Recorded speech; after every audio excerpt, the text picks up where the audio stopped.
How to manage cron job. Managing cron tab includes adding, editing, listing, and removing cron jobs. To add a new cron job, use the crontab-e command to open the crontab file in your default text editor. Then, add a new line with the desired schedule and command. For example, if you want to run the date command every minute and redirect the output to a TMP file, the corresponding cron job entry would be ********** date/tmp/output. Save and exit the editor to apply the changes.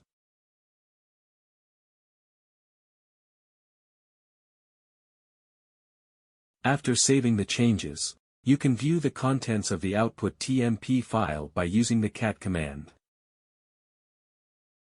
Since it's not yet a minute for the command to run, the file may not exist initially. After a minute has passed, you can check the output in the file to verify that the command was executed.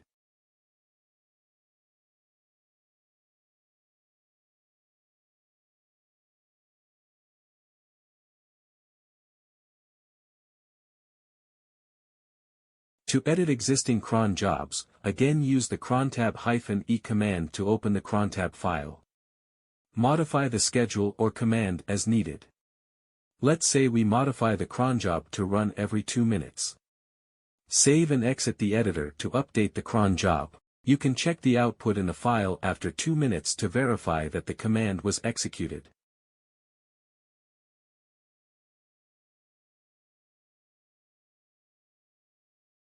To list all cron jobs, use the crontab-l command.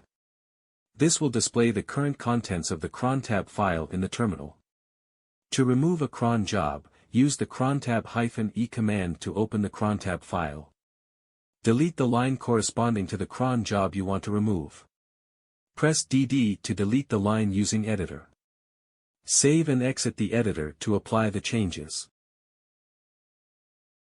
That's all for this tutorial. See you in the next one.